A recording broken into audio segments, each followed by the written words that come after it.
Welcome to TypeScript FM, the friendly podcast for TypeScript developers where we bring you news, updates, and interviews from the community with plenty of tomfoolery sprinkled in. I'm your host, Kamran Ayub, and I'm joined by my co-host and best bud, Eric Onerheim. Together, we're the two TypeScript fools. Welcome to the show.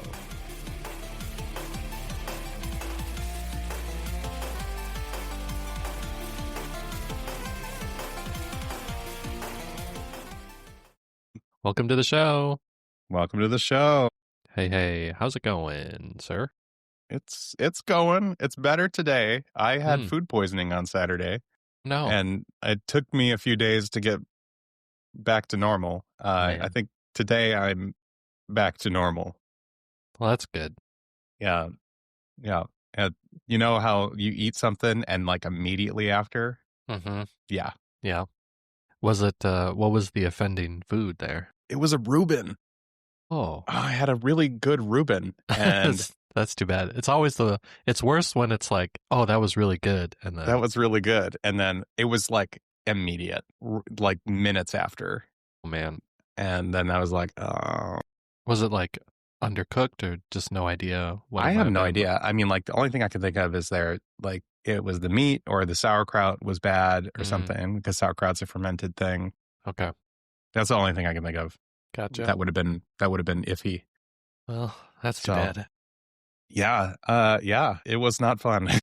At least you're feeling better today. Yeah, I'm feeling much better today. I had McDonald's for breakfast, so you know I'm good if I can stomach McDonald's for breakfast. Nice. So I've been playing around with Excalibur just for funsies. On Sunday, I was like, I really want to play Pio Pio, or if you played Sega, the Dr. Robotnik's Mean Bean Machine. They're the same game, just with the Sonic skin, but it's like it's a matching game that I love to death. And so I whipped up a Pio Pio clone on Sunday because I didn't want to do what I was supposed to do, and just played that for like 2 hours.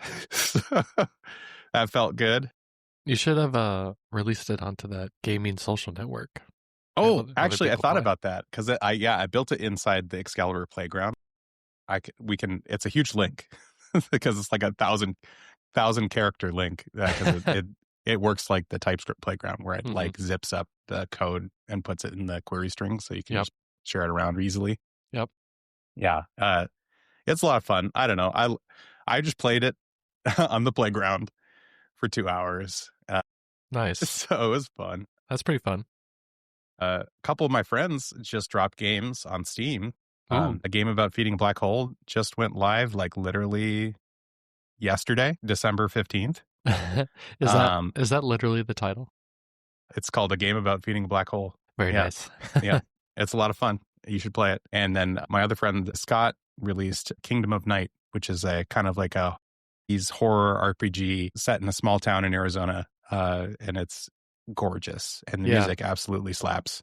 I took a look at that and I put it on my wish list because it looks really fun. I bought it. It looks like Stranger Things, but the video game. Yes, it's 100% like Stranger Things, but the pixel art video game. And the pixel art is really, really well done. Yeah. It's like super gorgeous. Yep. The game is fantastic. So yeah, check out those two games. Hashtag not sponsored, but yeah, two of my friends just shipped games. So that was cool.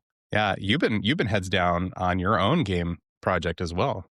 Yeah, so I mentioned before that I've been working on shipping playthrough and completion tracking for keep track of my games, and I managed to do it last week. So it went live for early access users, which are just the people who pay for the app get early access to new features while I make sure that they work and test them. And sure enough, as soon as I did that, there was a bunch of fast follow fixes, but I got most of it fixed up.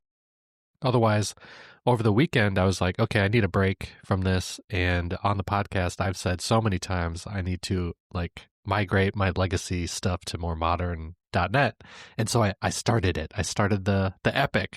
And so I fully migrated my background jobs. And as of today, I've almost fully migrated all my tests. And it was a heroic effort. But I will say that the GitHub Copilot modernization agent that Microsoft released, it did about 90% of it.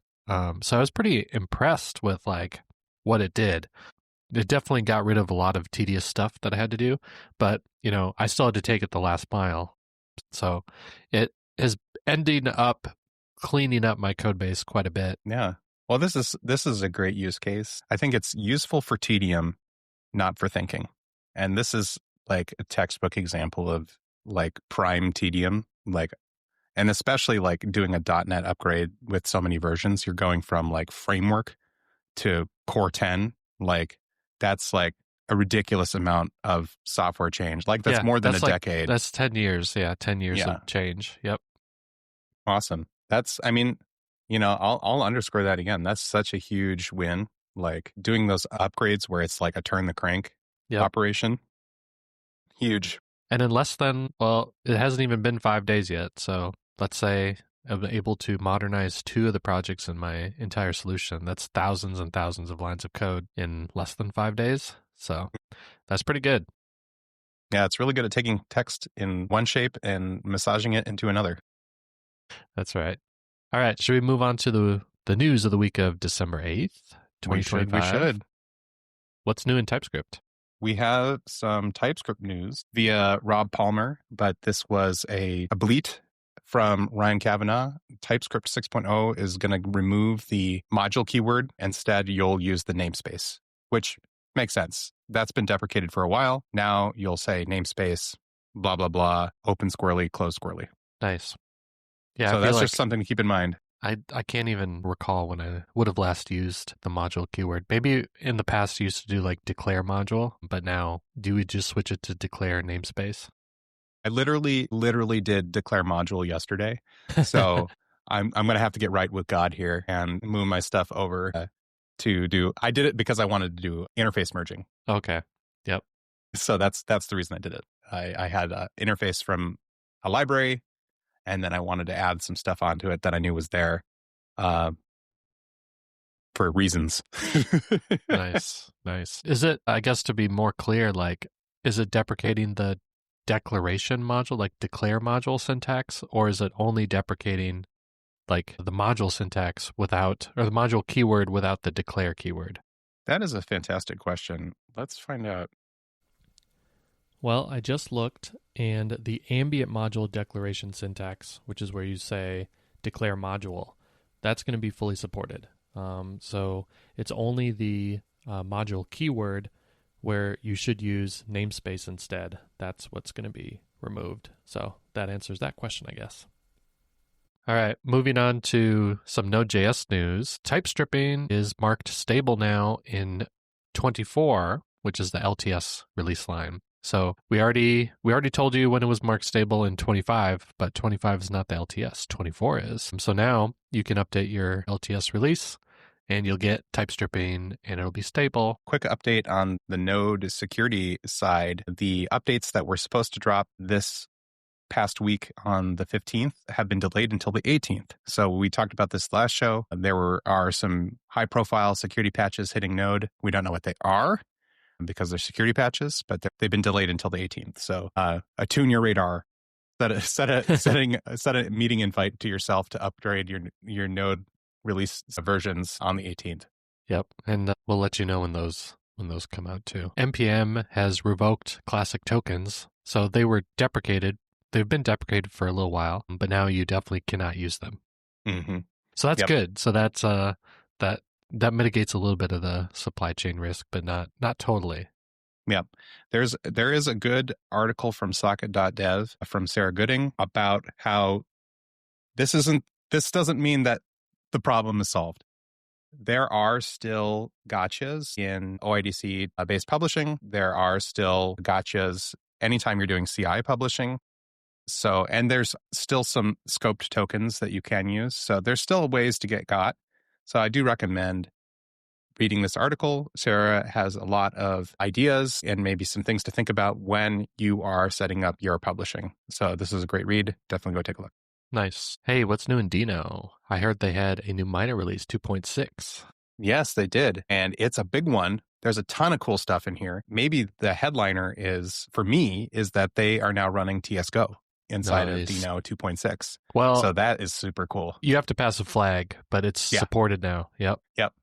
they've added a DX command, which is the new MPX. So the idea behind this is you'll get a lot of the Dino security guarantees alongside of the convenience of MPX. There are some like caveats there, mostly that the DX defaults to -- allow all permissions unless another permission flag is passed. So, that's a potential foot gun to just keep in mind. They also shipped in this update more granular permissions, so you can specify specific directories and specific environment variables that are not allowed for processes to read. So, for example, like if you're on a Linux machine, you could be like, hey, this Dino process, they're not allowed to read anything in the /etc folder, or like my super secret environment variables, they're not allowed to read that kind of stuff.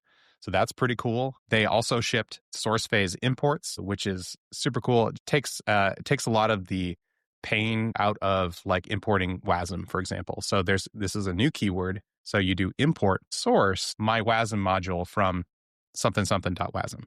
So this takes a lot of the pain out of importing WASM, and it gives you the raw source of a module. That's what the source phase import does. Cool. So I can do import source and I get the source code back. That's right. Nice. Don't expose that, by the way. Yeah, don't expose that. We'll talk about that later. They also added maybe a convenience feature where you can run common.js now in Dino with the -- require and pass it a common module. They also have partnered with socket.dev with a new command called Deno.audit, and it'll go and audit your Dino setup. Cool. Go check against GitHub CVEs and JSR and NPM packages using socket.dev. So that's pretty cool. That's cool. So at least right now, you could switch over to using DX as your daily driver instead of MPX if you wanted to. Sounds like that's the case. Yeah. It looks like they're moving more and more towards this, integrated developer experience DX. Yep. So they're slowly, I think, moving the perimeter out so that you could just live your life in Dino if you wanted to. And I think that looks like the idea here. Well, very good. So Dino users rejoice at a new update. That's pretty sweet. Yeah, it's a huge update. So definitely check it out. Yeah. Okay. We've got a PSA for React. There have been some follow-up CVEs released. And this is pretty typical after like a major CVE, like a remote code exploit. And so there's a denial of service CVE and a source code exposure CVE in React server components. So again, this doesn't affect you if you are not using a React server, or if your bundlers and stuff don't have the RSC plugins, then you're okay. So React 18 and below. But if you're using React 19, again, you definitely want to pay attention to this and update your versions so that you're up to date, and any tools like Next.js or React Router or things like that need to be updated. Yeah, and these are lower priority, still not great. The denial of services are 7.5 rating. You can craft a specially crafted request that'll cause the server function endpoints to just get into an infinite loop and hang the server process and just basically kill your worker. So that's no good. And then the medium one is a 5.3, and this is a source code exposure. Now, if you are doing the right thing and you don't have secrets cooked into your source code, you're probably okay. But if you are doing the wrong thing and you're cooking secrets into your source code, or maybe you're worried about exposing more of your network topology than you would like, you should probably fix this one as well, because it's going to expose the server source code. Yes. So it looks like I'm just reading the CVE for the denial of service. So this, again, targets the deserialization for payloads. And I'm pretty sure that this is the same type of CVE that affected JSON.NET, where it had infinite like nested objects. So you could just infinitely nest JSON and it would just hit an infinite loop. And then they introduced a max depth of like 32, which is like pretty reasonable. I don't think anybody needs to go more than 32 levels deep in a payload. So that's my guess for what is causing this. Yep. Cool. Yeah. So get your React versions updated again. And I think we'll see, my prediction is since, just because there's more eyeballs and awareness, we're going to see more CVEs. And it's not because, there's a lot of insecure code necessarily. It's because there's a lot of people looking now. Mm-hmm. And I think we're going to see some more, perhaps in other server-side runtimes, because of the nature of how they work. Yes. Yep. So be on the lookout and we'll let you know if we see anything else. There's been some browser news. It's more like general stuff in the ecosystem. You want to go over some of the new updates? Yeah. WebKit dropped a bunch of new features for Safari in 26.2. Jen Simmons posted the release notes, for this. And there's just a ton of stuff. Bringing Safari forward. I recommend taking a look at that. So some cool things as Safari 26.2 adds support for math sum precise. This is just a new ECMAScript feature, so that's pretty cool. And then it also adds support for the get or insert in both the map and weak map, which is pretty slick. If you've ever done the pattern of like, oh, I need to check a key, and if the key exists, go ahead and update it. Or if the key doesn't exist, I need to create it and then I need to update it, that kind of thing. So that's the idea behind that. They're adding some new support for fractional coordinates in pointer events, which is big for us in the game space. That'll be really nice. There's new support now for the document.activeViewTransition API, which exposes the current state of the view transition. So if you haven't played with the view transition API, it's a pretty slick way to do like vanilla, like cool image transitions. And it works like how you would think. It's like under the hood, it's like a screenshot and there's like a pseudo DOM and it moves things around. So it's pretty slick. And then one thing that's kind of cool for me because I'm in the edtech space is there's a new font family available called Math. And it allows you to do like MathML, which is pretty slick. Okay. So like if you need to do equations in the browser now, there's this thing called MathML, which is a XML language for doing math, like representing math equations and stuff, which is super, super cool for me. And there's a whole bunch of more stuff that might be interesting to you in the CSS world. I am not a huge CSS nerd, so I was just going to say that the CSS calc functions that are really interesting that they brought, sibling index and sibling count. So sibling count, I think, is the coolest one. It counts the number of siblings in the current element. And so what that lets you do is if you're creating a CSS grid, you can use calc with like 100% divided by number of siblings, and then you've got even width siblings inside the CSS grid or inside of whatever type of layout you want to create. So that's pretty sweet. Because with CSS grid, you can do like, fractional units, but sometimes you don't know like what fraction you want to use because you don't know how many total elements there's going to be. So that is going to be super helpful. That is something that I could use today for Keep Track My Games to fix some of my game grid looking stuff. So I think this is pretty nice. Check this out. They also added support for the scroll bar color property. So you too can have a heinously colored scroll bar on your website. Nice. Very good. So that's Safari. And we've also got a new Chrome beta, Chrome 144. And what is the headliner for this one? Say it with me. Temporal. The new Temporal API. Yes. Finally. We've waited so long for Temporal, and it is shipping in the Chrome 144 beta. And if everything goes well, it'll be in Chrome 144. Yeah, which would be in January. Yeah. So I would download it and hammer test it. Try to use it and see if you can break it because we don't want it to be broken so that they can actually get finally released. Cool. We've got some library watches to keep track of. The first library watch that I came across is, I think it's pronounced Kysera, which is a type-safe data access toolkit for TypeScript, which is built on Kysely, which I'm actually not familiar with. I'm looking at some of the code samples and it looks like you can create type-safe like tables and stuff like that. And Kysera comes with a ORM built in to work with Postgres, MySQL, and SQLite. So a couple features that they promote. It's got full TypeScript support with strict mode enabled, and you can do schema validation with Zod, Valibot, or Typebox. So that's pretty neat. It's got health checks, graceful shutdown, retry logic, supports multiple databases. It has soft delete, audit logging, automatic timestamps, row-level security, query debugging. It can also work across Node.js, Bun, and Dino, so it supports multiple runtimes. It's got no runtime dependencies either, only build time, and looks like it's just a really nice toolkit for being able to work with multiple databases in TypeScript, so that's pretty cool. This is so cool. This is neat. I like the soft delete plugin because this is how I operate like basically all the time because I live in fear. Yes. Okay, next up, I can't believe we didn't see this before, mention it before, but this is a backend TypeScript framework called Elysia.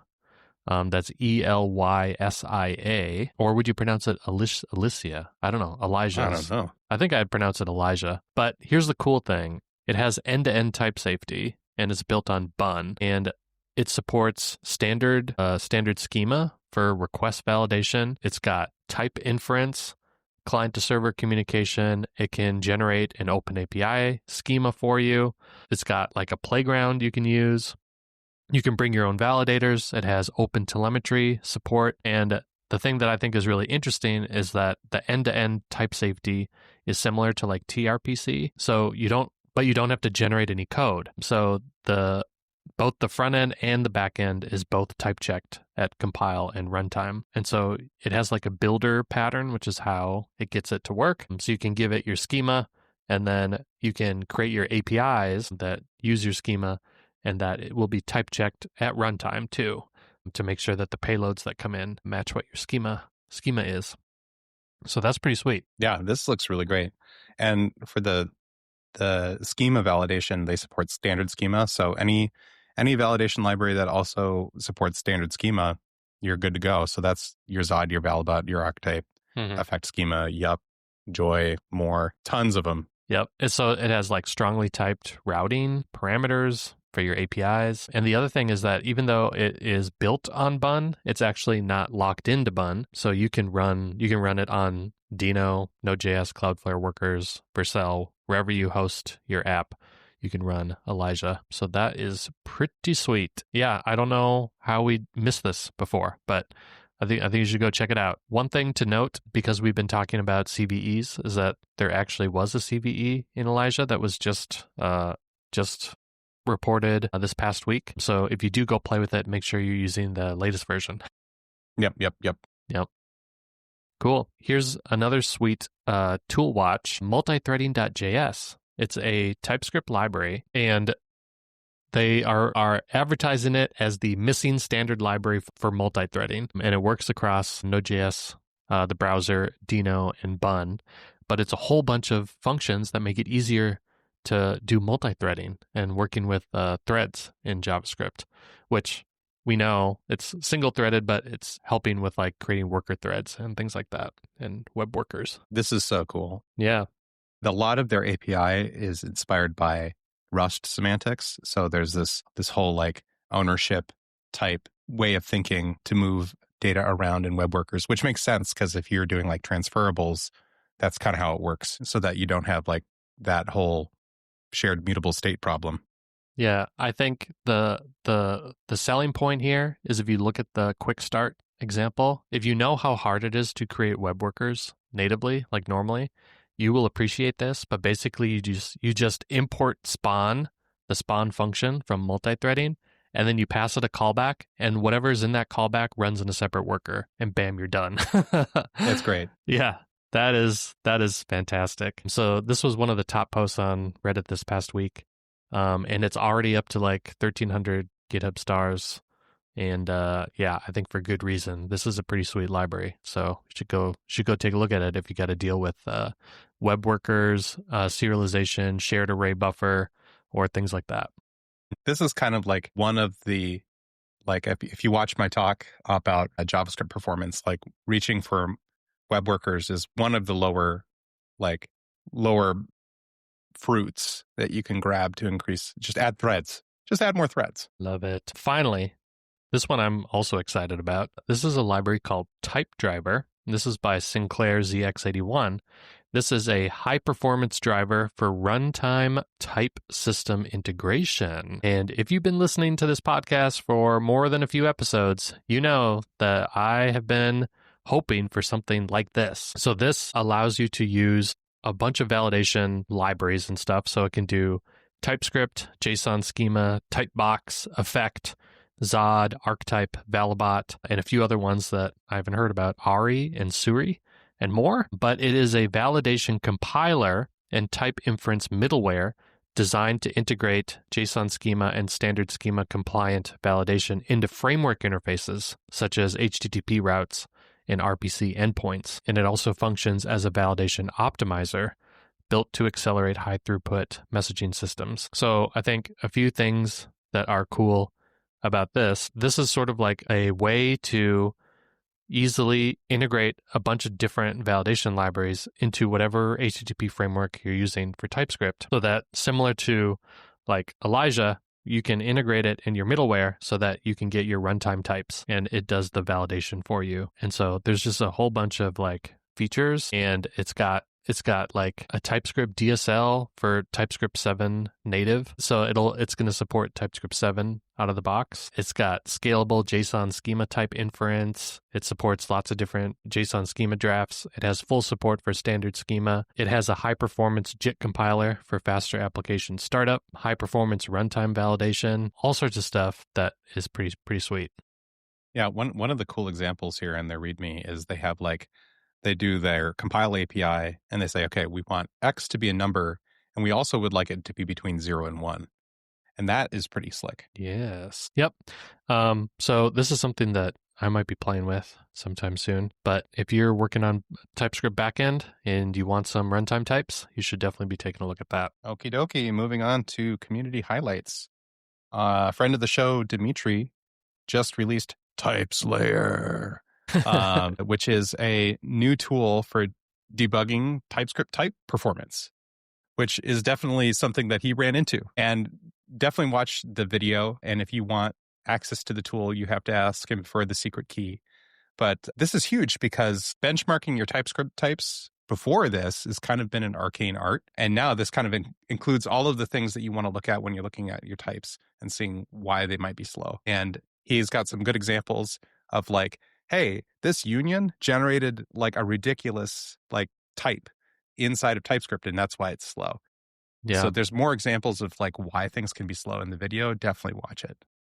Yeah, this is pretty awesome because, as you know, the TypeScript type system is a Turing-complete language, which means that it is subject to performance concerns. And if you have a large enough project, you've probably dealt with type performance issues, but you've never been able to like easily figure out what's going on besides like trial and error. Like I think it might be these type unions, so I'll delete them and try it again and see if that improves the build time.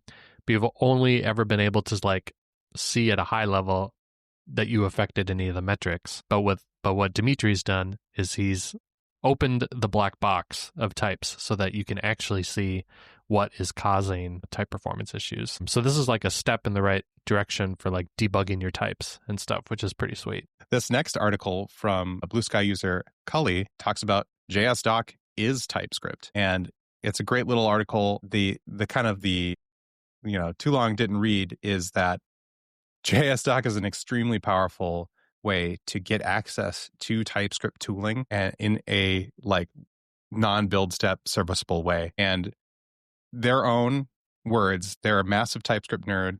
JSDoc is not an anti-TypeScript position to take. It's the same powerful static analysis tools without a build step. And I agree because I'm doing browser extensions right now, and it's a real pain to do some things not in JavaScript. So I literally am writing JSDoc in some of my files that need to stay JS because of browser extensions, and it's super helpful. Yeah, that's really nice. And I mean, they talk about how Svelte was the one that sort of brought this to everybody's attention, and a lot of the reaction was, "Oh, Svelte is moving away from TypeScript," but Rich Harris himself has said, "No, that's actually the opposite. Like we're moving closer to TypeScript."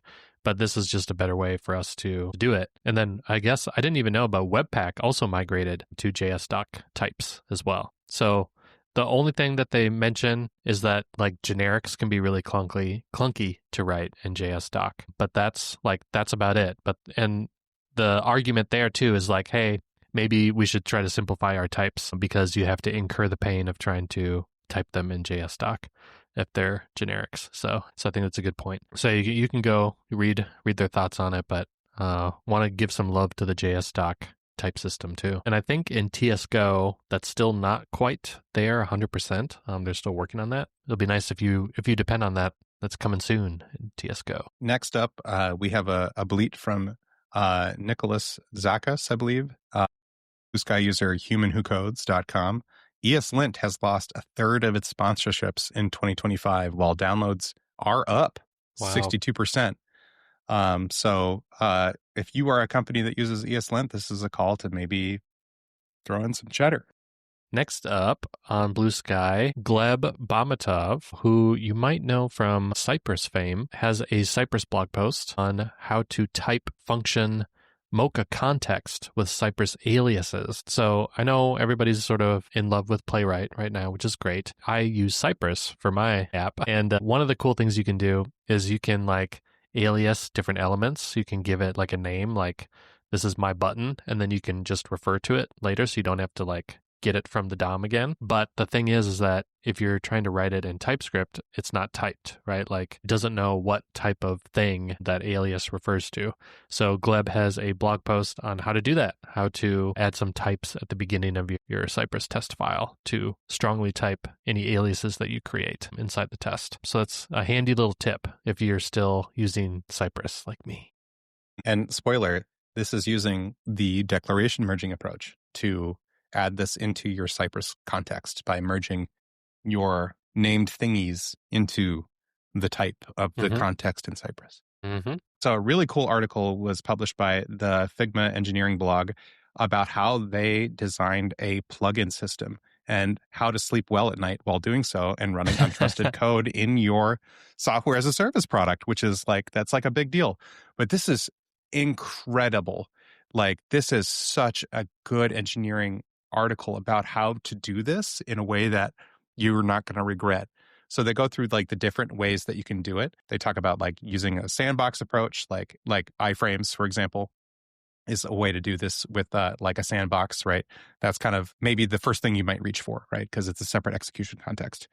And then you have to come up with some sort of protocol to talk back and forth. So they talk about all of those and why they didn't use iframes. They also talk about how you could use like a JavaScript interpreter in WebAssembly. So like you know, it's turtles all the way down. You add an interpreter inside of the interpreter so that you have direct control over the source code that's running. And you might understand why that might suck. And then they talk about how they looked at doing this new feature called realms and a little bit of code to create like a safe API to avoid you escaping back into the main page and doing things that you're not allowed to do. And adding like a rich API surface so that plugins can do cool things still in the same execution context, air quotes, but not have a lot of the downsides of being in like an iframe or, you know, running inside of a separate interpreter, that kind of thing. Really, really, really, really cool article. I loved this. This is really thought-provoking for anyone that needs to do like a plugin implementation in anything, but especially in JavaScript. It's definitely worth a read. That's cool. So are realms like a web API feature? Is that pretty new? Yeah. So like a realm is like an iframe without one. You can think of it like I've got this other execution context where I want to run code. Like, for example, every iframe executes in its own different realm, so it's like a different execution context. There are ways to create a new realm in like JavaScript way. Yeah, it looks like this is a TC39 proposal for shadow realms. So like you said, shadow realms are a distinct global environment with their own global object containing its own intrinsics and built-ins, like the initial value of object.prototype. So that's pretty cool. They have a shim, a library shim that implements the shadow realm. Yeah. Like in Yu-Gi-Oh! Yeah. Welcome to the Shadow Realm. Nice. Yeah. So this is a stage 3 proposal, it looks like. Yeah. Or it's very exciting stuff. Currently at stage 2.7, it says. So that's pretty sweet. Via Botion on Blue Sky, the Vite 8 beta now reports slow plugins. So that's pretty cool. So if you're like, why is my build slow? Well, now the Vite 8 beta will report slow plugins. Cool. And then you can get mad at those plugins. Yep. All right. From the community, DOEIXD, GitHub username, created a repo and little library called Machine, which is a TypeScript state machine. But what's cool about it is that it's compile time safe. So rather than having string-based transition and state names, it uses types, which is pretty cool. And I think, Eric, you created something a little bit like this, but this is even a little bit more evolved than what you had created. Yeah. It looks similar in that it's a state machine, but it's better in that it's in every way. Nice. Yeah. So especially if you're working on games and stuff with TypeScript, this is a neat little library if you want to play with a state machine. Awesome. Next up, we have a lovely blog post from Dino about following up on their dinosaur runner game for the month of December, where they talk about setting up your game loop and your canvas. So this is doing like vanilla HTML, vanilla JavaScript game loop. It's not using Excalibur, unfortunately, but it does give you a lot of the basics of, how do you do a game loop? How do you set up input, and how do you draw to the screen? So if you want to dip your toe into game dev, this is a very short read and it gets you up and running really fast. Nice. Last on the community highlights, well-known public nemesis Colin McDonald and David E. ArkType are starting a company via Colin McDonald on Blue Sky. So that's pretty cool. I don't know what they're doing, but I bet it's going to be involving TypeScript. Yeah, I mean, I would guess it's involving TypeScript and validation. Very nice. That's cool. We do have a secret of the Handbook segment today. This is actually from the community, but this is a Medium blog post by Kobe Hari, and the title is "How Did I Miss This After 5 Years? TypeScript's String Literal Templates." And so if you haven't used string literal templates, they're super interesting because they look like template literals, but they are types. And a good example of that is like a GUID, which has like a string and then a dash string or whatever. And those dashes are in specific places. And so if you try to type a GUID and you give it a literal string, but that string doesn't follow that format, you get a type error. But they can get even more sophisticated than that. And they can include like numbers and things like that. So you can go check out the blog post, but it's really nice. That goes through like, I accidentally discovered this because I was trying to make a GUID and I looked at the type and I was like, what is this? So it's pretty interesting. Yeah, this is actually a callback to Dimitri's video about Typeslayer. Dimitri gives an example like this of how to create accidentally create a union in TypeScript that makes things really slow down. So might be interesting to pair this article with Dimitri's video as well. Cool. Speaking of cool, you have some links that are cool. I do have some links that are cool. First up, I am a huge Moomin fan. Yeah, me too. We love Moomin. If you're not familiar, is like a Nordic children's book series where it's a troll that hangs out and does cozy things with his family and friends. And there's a game. There's a Moomintroll game with a demo that you can download. So we're gonna try this out on my daughter this winter break and see how she does. I don't think she's quite old enough to work the controls, but we might just work the controls for her and ask her what she wants to do in the game. So I think that'll be really cute. Love it. I should do that with my kids. They love Moomin.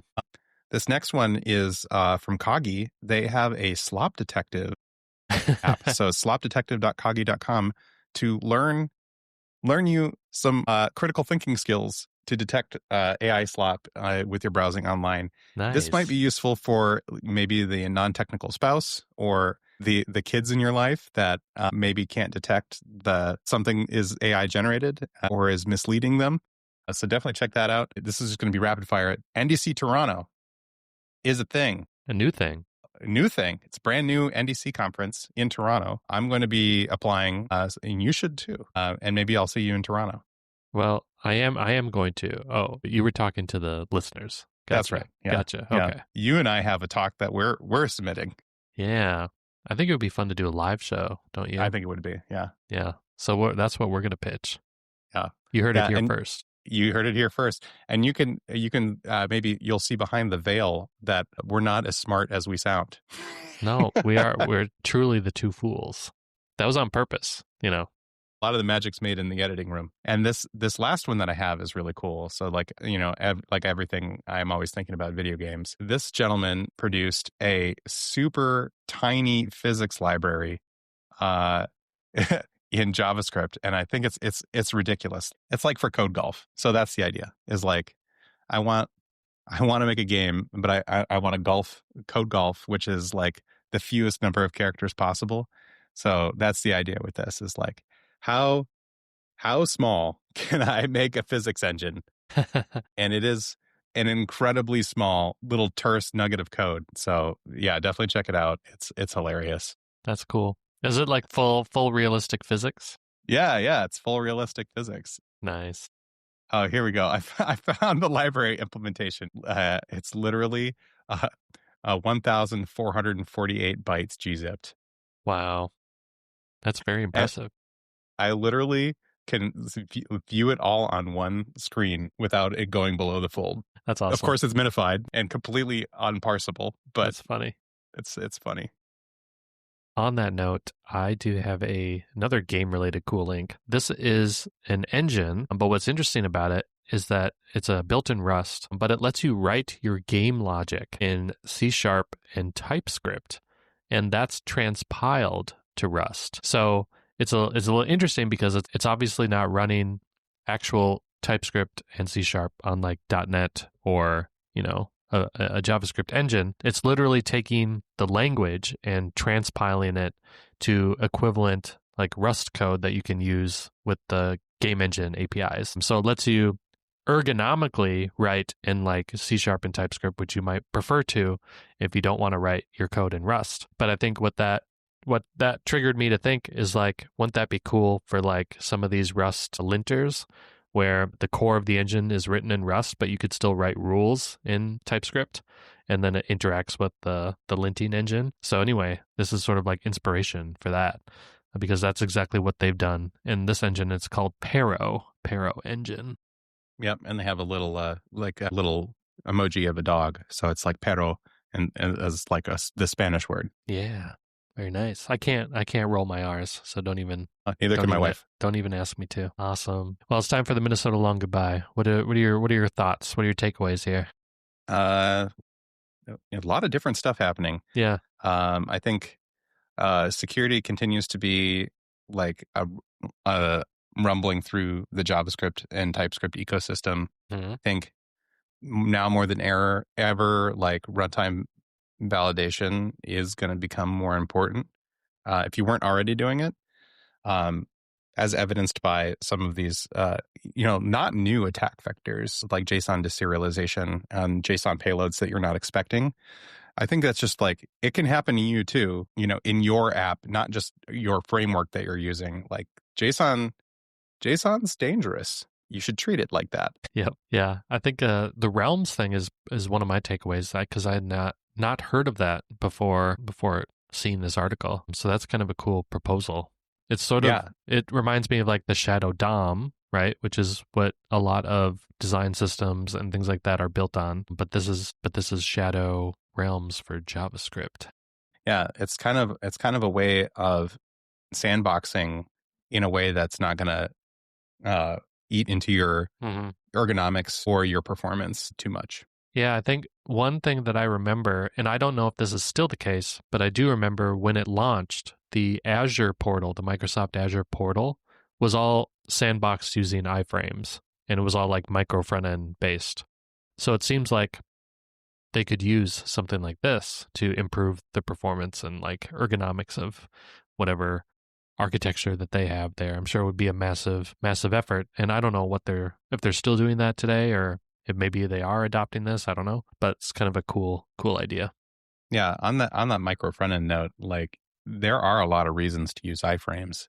As gross as it sounds, like iframes truly offer you a lot of isolation between different bits of code that are running in the browser. Mm-hmm. Like one of the problems that you can run into with like module federation or running all in the same execution context is you could have like part of your micro front end bust the app for everyone else. Like, Mm-hmm. like that's the downside is like you have a high blast radius being in the same execution context because you can literally do anything possibly if you're not careful. So iframes just prevent you from being able to do that. And then the only seam you have is post message to talk to different frames.